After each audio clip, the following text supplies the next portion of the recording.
وہ سیدھی چڑھائی بڑی مشکل سے ایک ایک قدم گھسٹ رہے تھے۔ سلمان چلایا، ادبا ادبا تم بچ کر نہیں جا سکتے، عثمان تم منصور کو نیچے لے چلو۔ اور پھر وہ تیزی سے اوپر چڑھتے آوازیں دے رہا تھا، سعید ٹھہر جاؤ، میں آ رہا ہوں، ادبا بچ کر نہیں جا سکتا، تم نیچے آ جاؤ۔ لیکن سعید نے کوئی جواب نہ دیا، وہ اپنی ساری قوت چٹان پہ چڑھنے میں صرف کر رہا تھا۔ سلمان ابھی کوئی 15 فٹ نیچے تھا کہ سعید نے ادبا کی ٹانگ پکڑ لی۔ اس نے ٹانگ کو جھٹکا دے کر سعید کی گرفت سے آزاد ہونے کی کوشش کی۔ اس کشمکش میں ادبا کے ہاتھ سے پتھر چھوٹ گیا اور پھر آنکھ چپکنے میں وہ دونوں 50-60 گز نیچے آ گرے۔ تھوڑی دیر بعد سلمان سعید کی لاش کو عاتقہ کے پاس لٹا رہا تھا۔ اس کے سینے اور بازو پر تلوار کے 3 زخموں کے نشان پہلے سے موجود تھے اور اب چٹان سے گرنے کے باعث اس کی کوئی ہڈی سلامت نہ رہی تھی۔ عاتقہ ابھی تک سسر رہی تھی، اس کے پہلو میں ایک تیر اور سینے میں خنجر پیوست تھا۔ اس نے سعید کی لاش دیکھی، پھر آنکھیں بند کر لیں۔ سلمان نے قریب آ کر اس کی نبض پر ہاتھ رکھ دیا۔ عاتقہ نے آنکھیں کھول کر ڈوبتی آواز میں کہا، مجھے معلوم تھا وہ زندہ واپس نہیں آئے گا۔ سعید میرے بغیر زندہ نہیں رہ سکتا تھا۔ اب کوئی ہمارا پیچھا نہیں کرے گا اور کسی کو ہمارا بوجھ اٹھانے کی ضرورت نہیں ہوگی۔ وہ مسکرانے کی کوشش کر رہی تھی مگر اس کی آنکھوں میں آنسو چھلک رہے تھے۔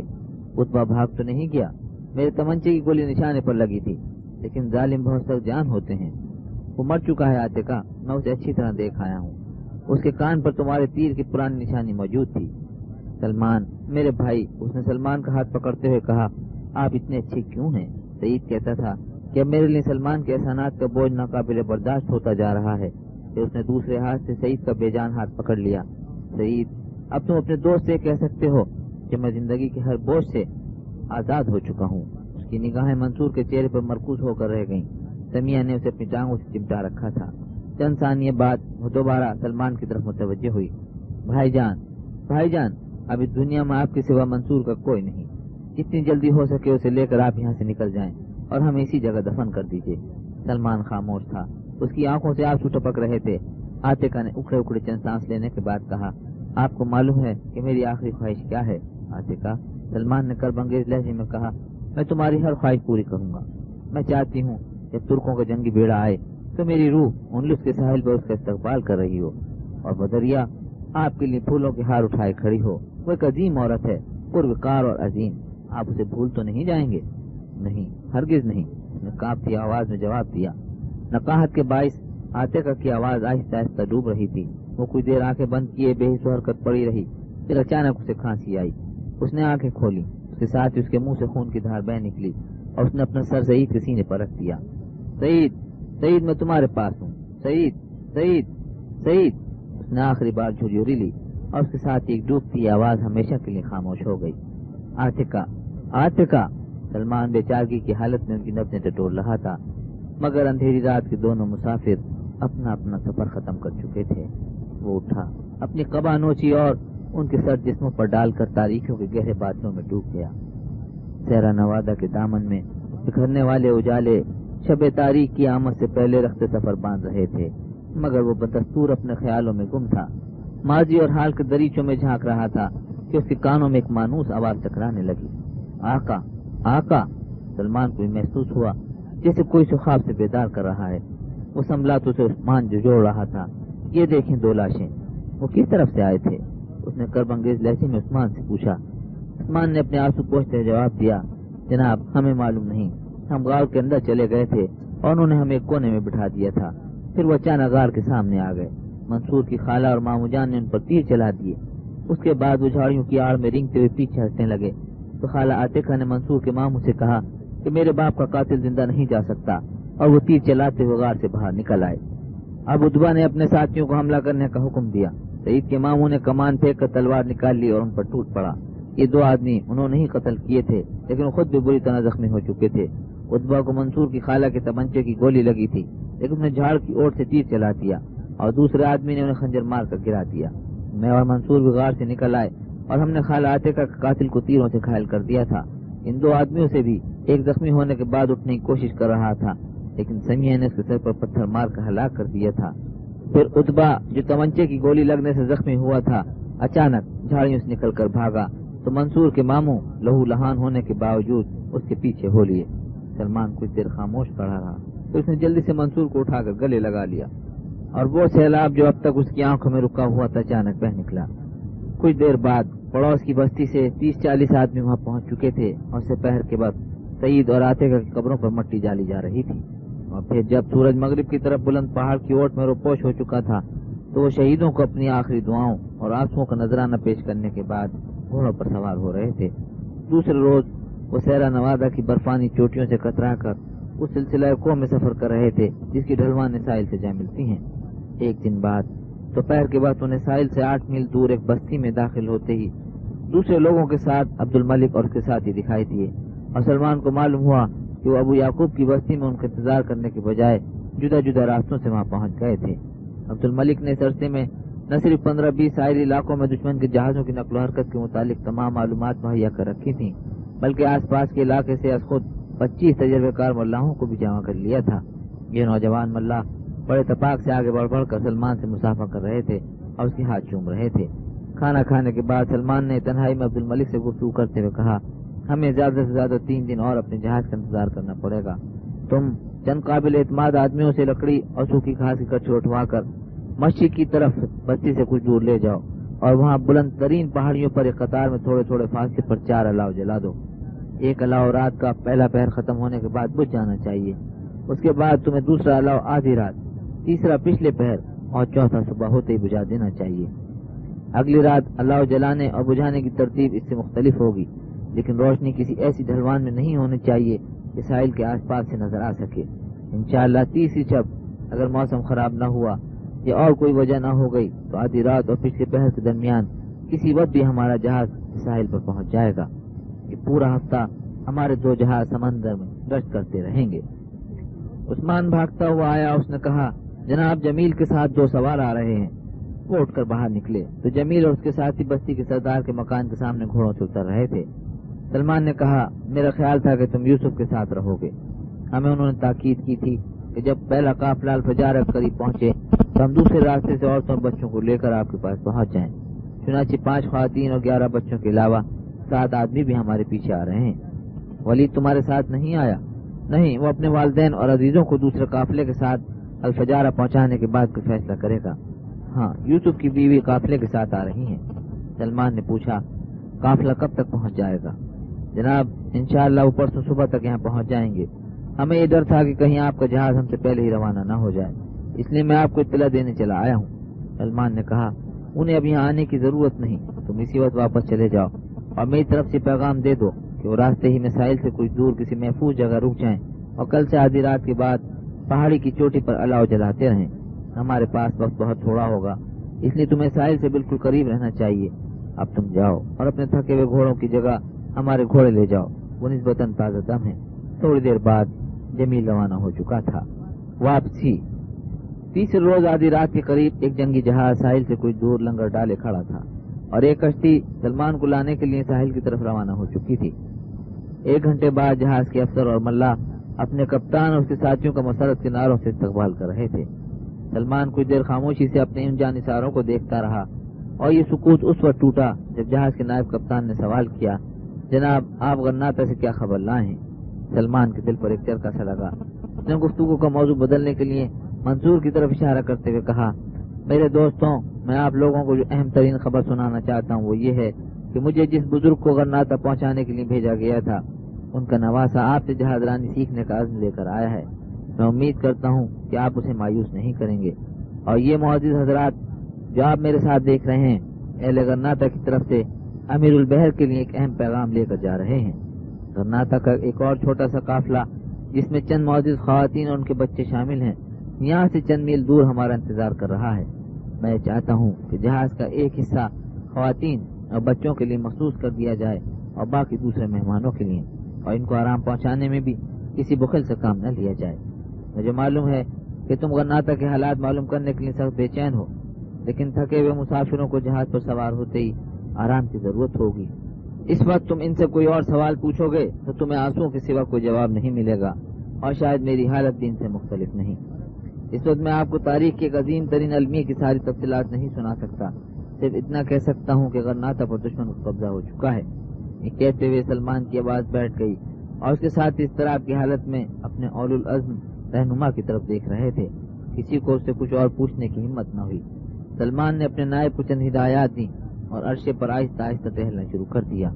جہاز کھلے ساحل کے ساتھ ساتھ مغرب کا رخ کر رہا تھا اور 3 گھنٹے بعد ملاح دوبارہ لنگر ڈال رہے تھے۔ تھوڑی دیر بعد مسافروں کو لانے کے لیے 2 کشتیاں روانہ ہو چکی تھیں۔ طلوع سحر کے وقت سلمان ساحل سے چند میل دور عرشے کے جنگلے کے ساتھ کھڑا جنوب کے پہاڑوں کی طرف دیکھ رہا تھا، جن کے پیچھے کوسوں دور ایک ویرانے میں وہ عاتقہ اور سعید کی قبریں چھوڑ آیا تھا۔ گزشتہ چند دنوں میں وہ کتنی بار سوتے جاگتے ان قبروں کو طواف کر چکا تھا، کتنے آنسو تھے جو اپنے ساتھیوں سے چھپ چھپ کر بہا چکا تھا۔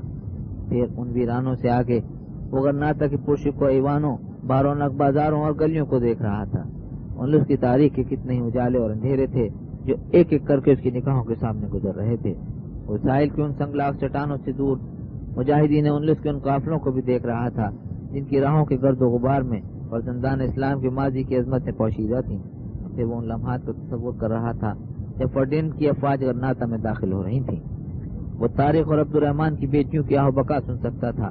وہ غرناطہ کے ان بوڑھوں جوانوں کی ذلت اور رسوائی کے دل خراش مناظر دیکھ سکتا تھا جن پر رحم اور بخشش کے سارے دروازے بند ہو چکے تھے۔ اور پھر وہ ان غداروں کے کہے بھی سن سکتا تھا جو ایک مدت سے دشمن کے استقبال کی تیاریاں کر رہے تھے۔ اندلس کے پرشکو ماضی اور اندھوناک اہل کی ساری داستانیں اسے خواب اور ایک وہم محسوس ہو رہی تھیں۔ اور پھر جیسے کوئی ڈوبتا ہوا انسان تنکوں کا سہارا لے رہا ہو، اسے بدریہ کا خیال آیا اور چند ثانیے اس کی حالت اس مسافر کی سی تھی جو رات کے اندھیرے میں ایک لک و دک صحرا میں بھٹکنے کے بعد اچانک افق پر صبح کا تارا دیکھ رہا ہو۔ اس کے کانوں میں دیر تک عاتقہ کے آخری الفاظ گونجتے رہے، میں چاہتی ہوں کہ جب ترکوں کا جنگی بیڑا آئے تو میری روح اندلس کے ساحل پر ان کا استقبال کر رہی ہو، اور بدریہ آپ کے لیے پھولوں کے ہار اٹھائے کھڑی ہو۔ وہ ایک عظیم عورت ہے، پروقار اور عظیم، آپ اسے بھول تو نہیں جائیں گے؟ اس کا دل بے طرح دھڑک رہا تھا۔ بدریہ میں تمہیں کیسے بھول سکتا ہوں؟